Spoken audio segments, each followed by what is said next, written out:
Hello everybody, and today I'm going to be showing you how to turn the Rubik's Twist or the snake puzzle, whatever you want to call it. It's 24 blocks long, so that means there's 24 of these.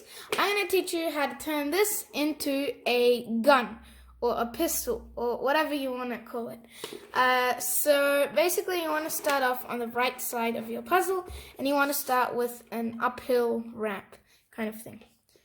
So this is going to be the rear end of the gun, and we're going to continue downwards, forming the front of the gun. So you're going to count 2 blocks off the start and turn those 2 upwards 2 times, like this. And next you're going to count 1 block and turn the remnant of the puzzle upwards as well 2 times. Okay, now you're going to count 1, 2, 3, 4 blocks and turn the 5th one down towards the side like this.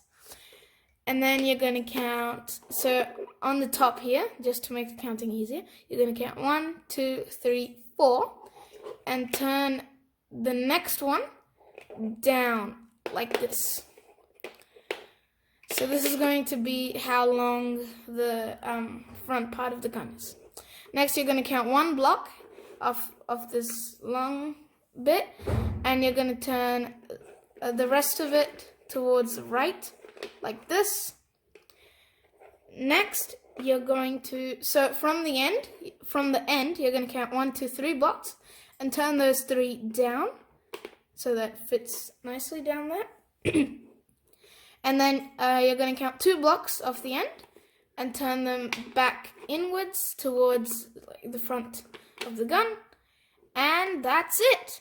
So if you want to know how to hold it, you have to put your palm here, your thumb like this, and your pointy finger or index finger on that slope. And that is how you hold it. And yeah, that's basically it. So if you like this video, please make sure to hit the like button, which is right down here, as well as the subscribe button. And also, if you want to be notified when I upload my videos, then just click the notification bell, which is right next to the subscribe button, but it only appears after you subscribed. So make sure to subscribe first. And goodbye, see you in my next video.